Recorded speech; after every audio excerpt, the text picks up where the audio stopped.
So what are how might we statements, and how do we use them to reframe a problem that a customer has into a point for possible solution?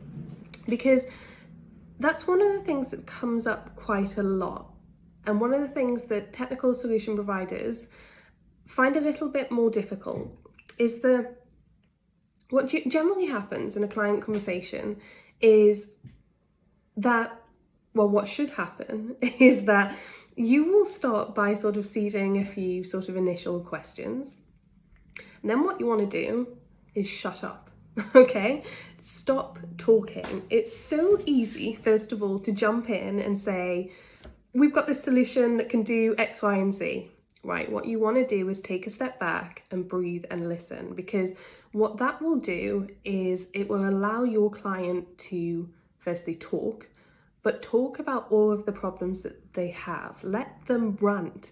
You want to know what is going on, right? And you're listening for things that are not just direct problems that they have and pain points, but things that are slightly under the surface as well. So you're looking for things that are just frustrating them in everyday life, that they are struggling with, So it might be something along the lines of, I can't find this information. We always have this issue. XYZ person is always coming to me with this problem. Okay, you're looking for the things that they really are finding difficult on a day-to-day basis, right? Once you know what they are, okay, so let's, for example, come up with something here. And it's like, okay, how do I find, for example, why are we always running out of parts? We never forecast this correctly. We can't see it happening ahead of time, right?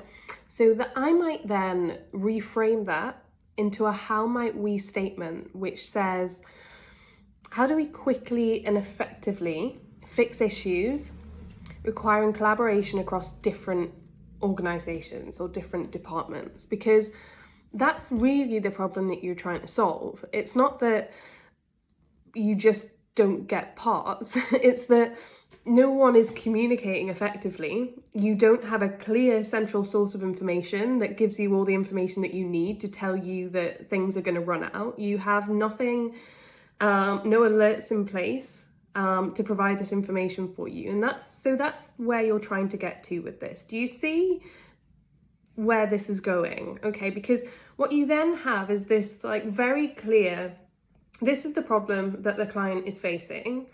This is how we can solve that, which then allows you to come up with a solution to that problem. So it's not just that you've gone in and said, right, we've got this technical solution that can do all these things for you. What you've actually done is listen to the client problem. Okay, we know what the problem is. They are always running out of parts.